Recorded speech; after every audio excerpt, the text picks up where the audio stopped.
Assalamualaikum warahmatullahi wabarakatuh. Salam sobat hobi bola. Piala AFF U23 atau Piala ASEAN U23 telah resmi digelar mulai tanggal 15 Juli pada hari Selasa kemarin, di mana pertandingan pembuka Piala AFF U23 ini itu dibuka dengan laga antara Malaysia melawan Filipina ya. Di mana di pertandingan tersebut hasil akhir Filipina berhasil mengalahkan Malaysia dengan mengejutkan dengan skor 2-0. Nah, tentu dengan kemenangan dari Filipina ini di grup A atas Malaysia di laga pembuka ini benar-benar menjadi warning juga nih bagi tim nasional Indonesia U23 bahwa ternyata Filipina benar-benar akan siap bersaing di Piala AFF U23 kali ini. Tentu di pertandingan pembuka tersebut bagaimana secara tidak langsung Filipina benar-benar mengajarkan sepak bola yang efektif kepada Malaysia ya, walaupun di pertandingan tersebut Malaysia benar-benar sangat mendominasi dari segi penguasaan bola, bahkan dari peluang dan serangan-serangan pun itu Malaysia benar-benar sangat dominan dibanding Filipina ya. Tetapi Filipina benar-benar bermain sangat solid, lini pertahanan mereka benar-benar susah ditembus oleh para pemain dari Malaysia, dan ketika para pemain dari Filipina ini melakukan counter attack, serangan balik itu benar-benar sangat mematikan. 2 kali serangan balik mereka langsung bisa menciptakan 2 gol di babak pertama gitu. Nah, tentu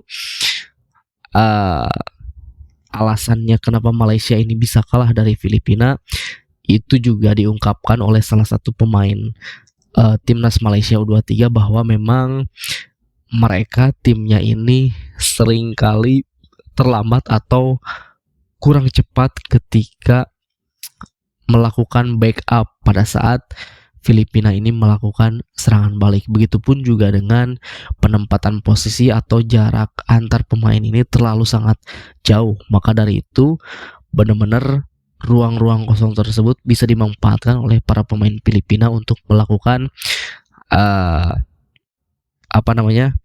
pergerakan-pergerakan ke dalam kotak penalti dari Malaysia, sehingga sedikitnya pun peluang yang didapat oleh Filipina tetapi mereka benar-benar bisa memaksimalkan. Sementara Malaysia banyak sekali peluang yang didapatkan tetapi mereka tidak dapat mengkonversikannya menjadi gol gitu ya. Lalu disusul oleh timnas Indonesia di laga kedua, di mana timnas Indonesia sebagai tuan rumah di laga perdana berhasil mendapatkan 3 poin penuh dengan mengalahkan Brunei Darussalam lewat skor yang cukup telak, yaitu 8-0 ya. Iya, bagaimana tidak gitu. Ketika peluit tanda kick off ini dibunyikan oleh wasit, tim asuhan dari Gerald van den Berg ini benar-benar langsung melakukan tekanan kepada Brunei Darussalam, benar-benar melakukan serangan yang sangat agresif ya. Ketika waktu berjalan 1 menit lebih, bahkan belum genap 2 menit, timnas Indonesia sudah bisa mencetak gol lewat aksi dari Jens Rapen, dan 6 menit berselang Jens Rapen menggandakan keunggulan, dan terus hingga akhirnya di babak pertama Indonesia unggul dengan skor 7-0. Lalu di babak kedua ada beberapa pergantian sekaligus 4 pemain dilakukan oleh Gerald van den Berg, walaupun sama seperti di babak pertama Indonesia tidak mengendurkan serangan, tetapi timnas Indonesia hanya mampu menambah 1 gol di babak kedua, sehingga dengan skor akhir 8-0 untuk timnas Indonesia. Dan di klasemen sementara grup A ini Indonesia memimpin dengan raihan 3 poin dan selisih golnya 8, diikuti oleh Filipina dengan poin yang sama 3 dengan selisih gol 2, lalu diikuti oleh Malaysia dan juga Brunei Darussalam di posisi keempat. Nah, sebetulnya di laga perdana ini ya, di laga perdana timnas Indonesia di grup A melawan Brunei ini Kalau saya pribadi sih melihatnya bukan ingin melihat timnas Indonesia menang atau kalah gitu. Apakah Indonesia bisa menang atau kalah, tetapi lebih kepada bagaimana sih timnas U23 kita ini dengan pelatih baru, tentu dengan komposisi pelatih yang semuanya berubah, strategi apa yang akan Gerald Panenberg bawakan, lalu pakem atau formasi apa yang akan digunakan oleh Gerald Panenberg, dan juga dengan skema seperti apa yang akan ia jalankan di timnas U23 kali ini itu. Karena mengingat timnas U23 sebelumnya itu di era kepelatihan Sintayong menyongsong Piala AFF kali ini statusnya sebagai runner up ya Piala AFF di event sebelumnya, dan begitupun juga sebagai semifinalis Piala Asia U23. Dan tentu dengan prestasi yang didapat di event-event sebelumnya, pastinya target tinggi pun dipasang untuk event kali ini dan event yang akan datang, termasuk Piala AFF kali ini. Jadi bukan berarti meremehkan Brunei ya, tetapi secara di atas kertas timnas Indonesia itu ya harus bisa menang di laga perdana kali ini melawan Brunei gitu. Dan secara kualitas pun sangat jauh berbeda. Maka dari itu di pertandingan tadi malam saya pribadi lebih ke melihat bagaimana timnas U23 di era kepelatihan yang baru ini. Dan ternyata memang ya secara kualitas tadi beda. Benar-benar Gerald Panenberg melakukan sebuah instruksi dan memberikan strategi-strategi pada para pemain timnas itu cukup berjalan mulus ya ketika menghadapi tim yang kualitasnya sangat jauh di bawah kita gitu. Tetapi walaupun menang telak, Gerald Panenberg ini mengakui bahwa ada sedikit intensitas yang berbeda ketika di babak pertama dengan di babak kedua gitu. Di babak pertama benar-benar timnas Indonesia sangat cair sekali, walaupun juga di babak kedua sama, tetapi ada beberapa pergantian pemain dan intensitas serangannya agak sedikit menurun dan hanya mampu mencetak 1 gol tambahan gitu. Dan itu yang akan menjadi bahan evaluasi bagi Gerald Panenberg untuk di laga-laga selanjutnya. Dan sebetulnya Gerald Panenberg ini juga pernah mengatakan ketika di sesi latihan bahwa timnas Indonesia U23 ini belum sempat untuk melakukan uji coba. Maka dari itu ya di laga perdana melawan Brunei ini itu juga bagian dari pada uji coba untuk lawan-lawan selanjutnya juga gitu. Dan memang ya secara strategi, secara skema dan juga formasi tentu berbeda dari pelatih sebelumnya. Kali ini timnas U23 dengan menggunakan formasi 4-3-3 ya.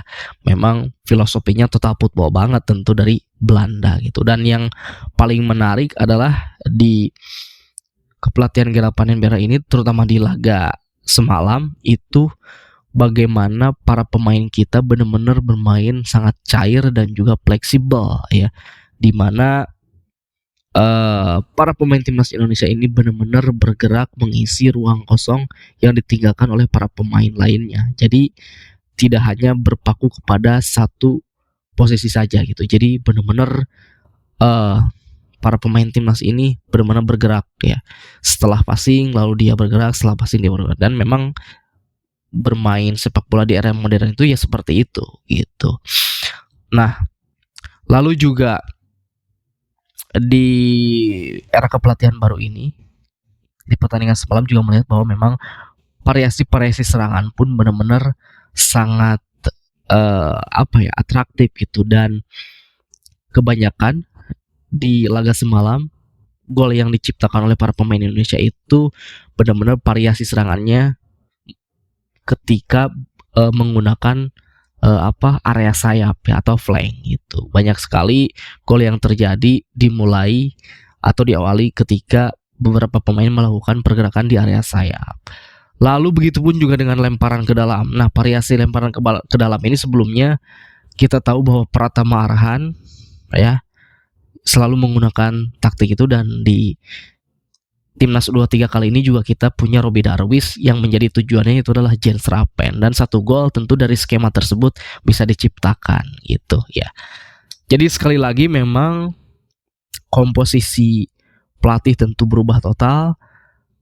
Komposisi pemain timnas U23 di era sekarang dan di era sebelumnya memang mayoritas berubah, tetapi ada beberapa juga yang menjadi backbone gitu, yang memang saat ini masih dipertahankan, seperti Ferrari, Donitri, lalu juga ada Arkan Pikri, Sitoki Caraka juga, Rehan Hanan juga sebelumnya dipanggil oleh STY dan kembali dipercaya lagi oleh Gera Panenberah kali ini gitu.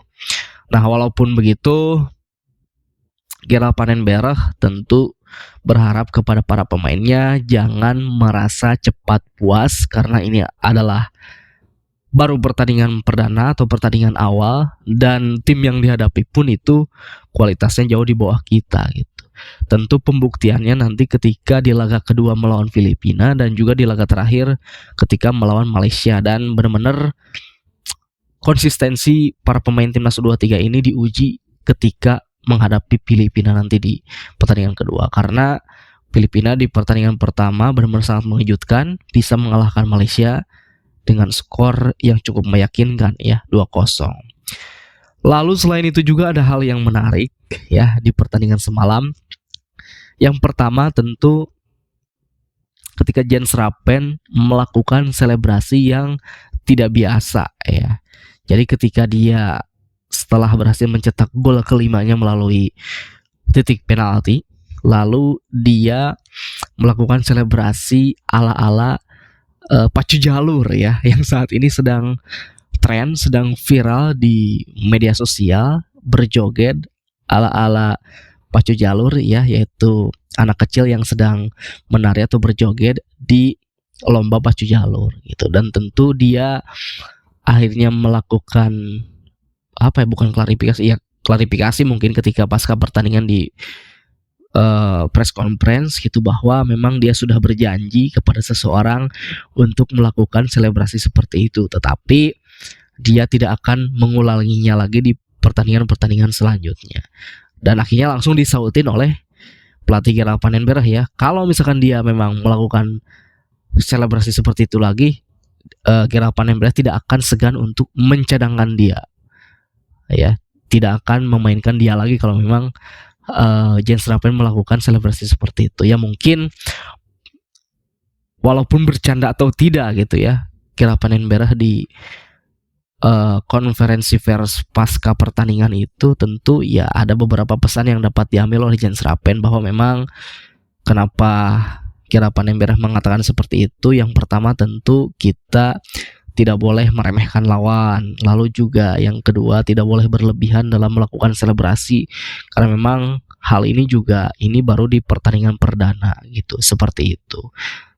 Lebih baik fokus ke pertandingan daripada memikirkan dan melakukan selebrasi yang tidak penting ya, seperti itu. Mungkin pesan yang tersirat dari apa yang dikatakan oleh Gera Panenberah kepada Jens Rappen. Lalu juga penonton yang hadir di Stadion Utama Gelora Bung Karno di laga perdana timnas Indonesia melawan Brunei itu benar-benar sangat sepi sekali ya.